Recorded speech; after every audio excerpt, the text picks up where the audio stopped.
I love the ending of this book. It was real dramatic and very unjust what was happening to Sarah and Nick. But at the end of the book, it was all corrected and I loved every bit of the fucking karma these awful fucking people deserved. Alright, the house wrecked those motherfuckers up. They fucked them up. Alright, let me tell you what happened to Tiffany, Sarah's foster sister. I'm gonna tell you what happened to her foster brother. And then she sat next to me, crossed her legs on top of me. I was holding her hand, she whispered in my ears, meet her after work. Guys, basically the end of that dream. So now on to the John Saul book review. All those book review. Out of 10 this book, solid 8 out of 10. 8 out of 10 book. 8 out of 10 is a very good book. It's a banger. This book is a banger. I love this. I love reading this book. I flew through it fairly quickly. I can't really fly through too quickly because I do other stuff.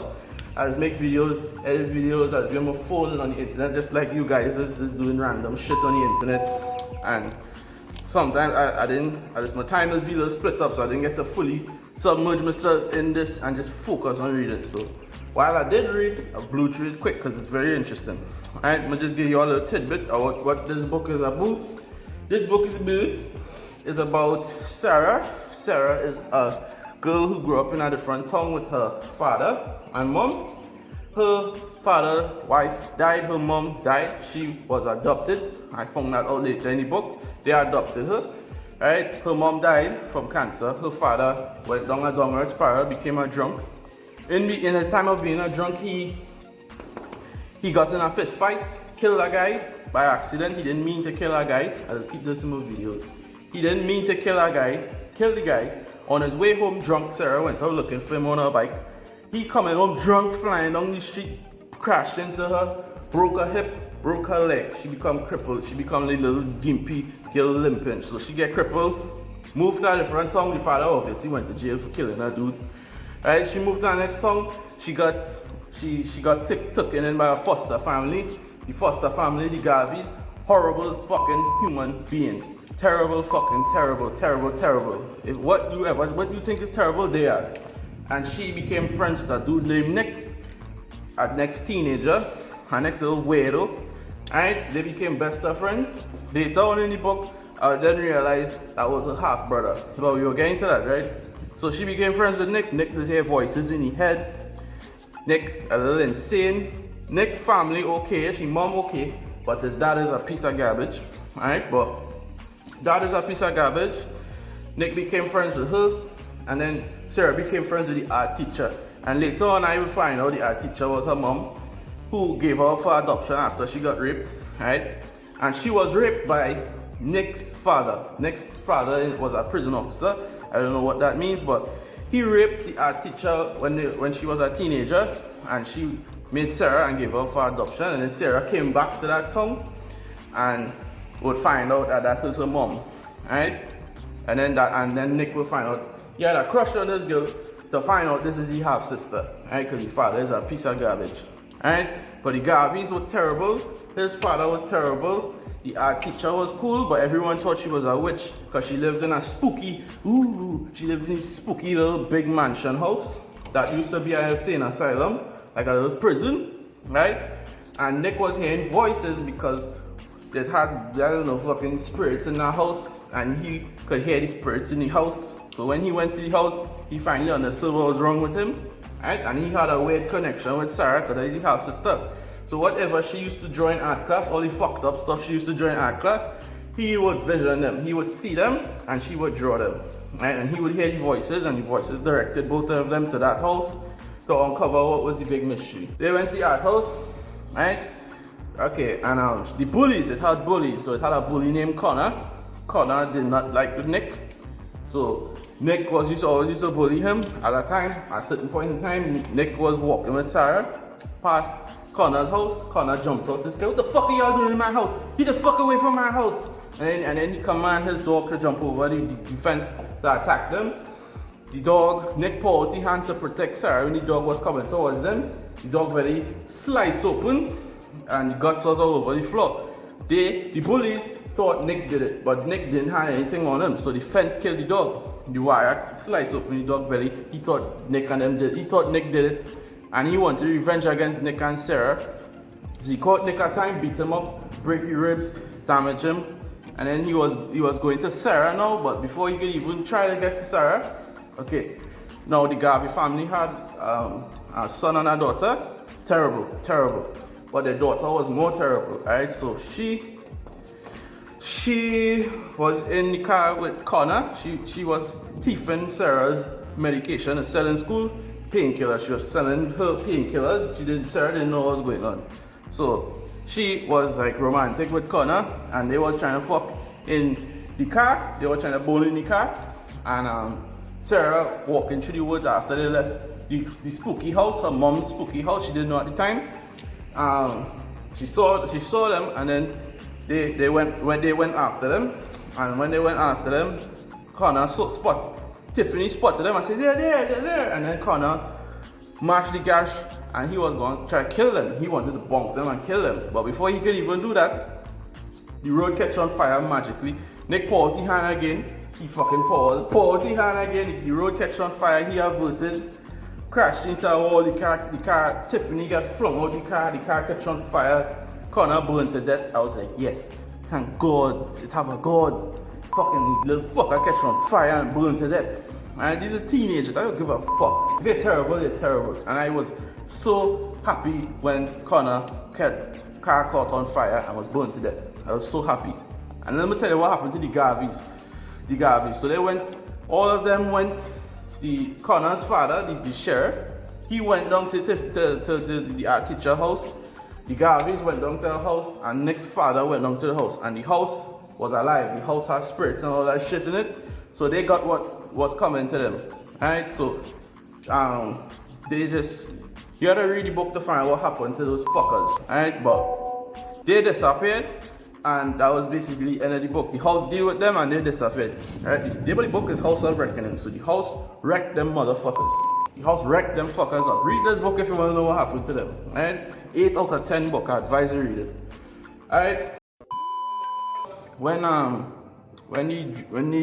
the place closing up and all the workers leaving, I used to stay back a lot with the managers and supervisors. And so I used to stay back. And when everybody leave, it's just me and the supervisor and whoever. So when she told me, hey yo, meet me after work, and then I was like, okay, but what we meeting after work for? Because I'm gonna be here alone with you anyways. So in my mind, when she said that, I was like, okay. So after everybody leave and she racking up, doing all the paperwork, all the computer shit they just be doing, right? We gonna fuck after, right? Because it have beds everywhere. It have beds in this furniture place everywhere. It have a upstairs too. Everybody gone. We could just find a spot that don't have cameras and we gonna fuck. That's what I thought we was gonna do. And then I just woke up. It was like, dude, we fuck and get the good part. And then like, no, I wanna go back to sleep. I wanna go back to my dream. Then the fucking alarm was dinging off. I was like, fuck. God dang it. God dang it. What the fuck am I gonna do with this boner? Fuck sakes. Tiffany Garvey was not supposed to be standing in a hot kitchen, sweat dripping on her back as she tried to make the baby eat at least one spoonful of disgusting period peas. The brat, miserable mother insisted she feed it, and she's calling her baby it. All right, so Tiffany silently cursed her parents as Brian Matthews. The third spat more peas in front of her blouse. Okay? Brian Matthews the third. What a pile of crap, Brian Matthews the third. The third, she called the boy a third, was more like it. And it was all her parents' fault. If they hadn't taken off while she was still in the hospital after Sarah and Nick tried to kill her, she'd be home where she belonged. Right? They didn't try to fucking kill her. You tried to kill them with your boyfriend. Tiffany was in the car. Pulled the wheel of Connor catch back the wheel, crashed into a fucking wall because they were trying to kill the girl. Right? So when Tiffany got flung out of the car, she got knocked out. And when she woke up in the hospital to her family. And she, like a fucking narc, like a snitch, immediately after she woke up, she said, they're trying to kill me. And all of these idiots went down to the house. And that is how the house wrecked them up. Alright, it's Tiffany's fault. It's your fault your parents disappeared. So that has been the book review. 8 out of 10 book. very good book, 8 out of 10. I advise if you haven't read it, if you're watching this video, you'll probably read this. But if you haven't read it, don't give it a read. It's cool. I like it. I like these dark books with karma at the end. I love those kind of books. Alright, but it's been your boy, Big Love. Hold on. Alright, so that book is, I give this review 8 out of 10. If you liked what I was talking about it, you should give it a read. But this is the next book I read it. I'm gonna give this my review too. Alright, and just like this book too, I'm gonna be putting little tidbits of the book in some of my videos. You will never know when it happens. It's just gonna be like boom, tidbit. Alright, I'll leave an example of what a tidbit is. Alright, so there's a new book, Stephen Kimber, Reparations. Alright, what is this book about? Reparations. Alright, this book is about some kind of racist war with lawyers and black people and injustice and all that shit. It's your fault. If you didn't open your fat fucking mouth when you and Connor was in the car trying to bone and Sarah and Nick caught all them and then all they went looking for them and tried to kill them. Well, not Tiffany didn't try to kill them. It was her boyfriend, the bully. Alright, the bully she was selling drugs to. She was stealing Sarah's pain medication or she tried to sell drugs. She with the bully. I remember I tell you, these people fucking terrible people. If you didn't open your fat fucking mouth when the sheriff, Connor's dad came, and your parents came, none of this would have happened if you didn't open your fat fucking mouth. Alright, but she parents disappeared after they went to that house. If you want to know what really happened, then I'm going to read the book. Alright, but she parents disappeared after they went to that house. Alright. And that the house of reckoning. So the house was haunted. It was haunted. I don't think it was haunted, but it was haunted, right? And she knocked. She snitched. She snitched on Sarah and Nick, trying to accuse them when she was in the wrong, when Connor was in the wrong. You just got what you deserve. And that is big. It was pretty bad that Connor burned to death. You know, teenager burned to death. But I don't give a fuck, right? If you're a terrible person, I don't care how old it is, right? Except like 10-year-olds, but I don't care how old it is, you get what was coming to you. You try to kill them with the dog, and you try to kill them with your car, and your car catch on fire. It's called karma. It's called karma. Alright, but I'm gonna give you all that little tidbit of what happened to Tiffany and Zach. Zach was her brother. Alright, so they were the terrible foster family, the awful, god-awful family, and Sarah was the foster child. And after her parents went to that house and disappeared magically disappeared, they became foster children. And I was like, yes, this fucking writer knows how to write a book. He knows how to serve the show karma. Alright, so this is what happened to Tiffany and Zach. Have you fed the dogs their supper and cleaned the kennels yet? In his forehead began to throb exactly the way his father used to just before his temper exploded. No, ma'am, he said, struggling to keep his voice from betraying his fury. But Rona read his face perfectly and her eyes narrowed. You know we only wanted one foster child, right? So the new foster family that they got stuck in, Tiffany and Zach, right? They didn't want two of them, they just wanted one, but it come like a package deal as brother and sister, so they took them. Alright, these foster people worse than what they were. Alright, what they were, these people worse. Alright? Yes, ma'am, Zach said. Alright? Tiffany wanted. Tiffany watched him force himself to keep his eyes down. Miss Mateos had told them on the first day that they would never under any circumstances make eye contact with her. You are here to make my life easier. You are not my friends, you are not my family, and I will not expect you to be what the fuck? You will not expect to be treated as such. You will be respectful at all times. Keeping you two together was a gift, Miss Mateos went on now. The least you can do is show gratitude by keeping the kennels clean and perfectly clear. Yes, ma'am, Nick Zach muttered. Then let's not stand around the kitchen keeping your sister from her chores. She'll keep her dinner plate warm for you. Zach backed wordlessly out the back door, and all 10 of Brian Mateos' German shepherds, short-haired hunting dogs, began to bark. Tiffany glanced out the window as Zach picked up the shovel and bucket and the hose. And so these fucking little rotten brother and sister got what they deserve. They got what they deserve. Their parents disappeared when they went to the house after Tiffany opened. She fat fucking cow mouth. And they went down there like the idiots they were. They went down there They went down to the fucking haunted house, and the haunted house deal with them. House of Reckoning. Right? So the house deal with them. They got, parents disappeared. They got stuck with a foster family, just like how Sarah was stuck with those awful fucking people. And Zach had to clean dog shit, and Tiffany had to be a nanny to terrible little children. Right? So they got what they deserve. Okay? This was the dream about. Okay? So it was in a furniture store. Magically pop into this dream. One of my good friends from school, I just talked to him on WhatsApp. I just like physically see him. I haven't seen him in about 3 years. No, yeah, well, 2 years. I haven't seen him physically in 2 years. But he's still my good friend. He magically popped in the video. And apparently he was trying to steal a door. Like he was trying to thief the door off of the building. Like, this dream was weird though. Like, well, you get to him. My old supervisor wanted to bone. We will get to that too.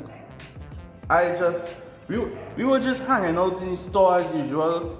There's only 2 people that I used to work with were there. Everyone else, I didn't know who. They were just blank faces. They were just like background people. So I didn't know who the fuck them people was, or the workers, the new workers. They were just, I can't remember faces. All I know is it had workers and it had people in the background, but it only had 2 people I used to work with there. So it had Kevin and it had Keston. Keston was a dope fiend, but he was funny. He was a cool dope fiend. I used to be a dope fiend too. So Keston was my buddy back then. I don't know what he was doing, but he was like fixing a stereo or something.